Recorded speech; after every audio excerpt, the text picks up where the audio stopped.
Fa paura. Guardi, non si vede quasi neanche più l'arco del ponte. Ma non mi aspettavo effettivamente di vedere una piena così, perché così poi anche limacciosa, che è quello che fa impressione secondo me. Bacchiglione che fa paura e che oggi ha toccato il picco di 5,27 m.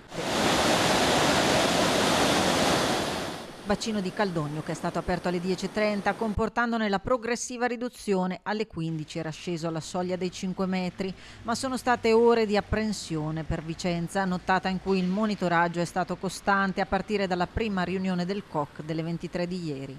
Ogni volta che ci sono tutte queste piogge si ha timore, veramente, sia per chi deve venire in centro e soprattutto per gli abitanti della zona. È un disagio enorme. Non si dorme tranquilli. Non si dorme tranquilli di certo.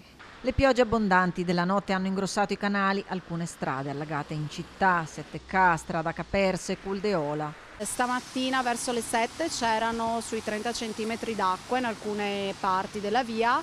Adesso io, anche se ho un SUV, l'ho lasciato fuori e non mi sono fidata a rientrare. In via Forlanini i vigili del fuoco hanno rimosso un albero caduto sulla sede stradale. In via precauzionale sono stati posizionati panconi sul ponte di Debba, chiudendo il passaggio pedonale e ciclabile.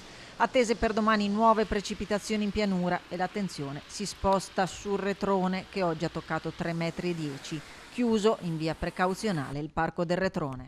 La situazione sembrerebbe essere in via di miglioramento, soprattutto per quanto riguarda il Bacchiglione che si è fermato a 5,27 m.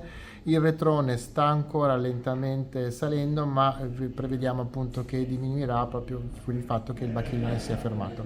In via del tutto precauzionale comunque stiamo posizionando tramite MCPS dei sacchi lungo il Retrone, quindi nei presidi di Sant'Agostino, di Viale Fusinato, di Contralsanti Apostoli, proprio perché le previsioni di meteo purtroppo sono in peggioramento per quanto riguarda la giornata di domani mattina. Pioverà in città e quindi il Retrone potrà ancora alzarsi.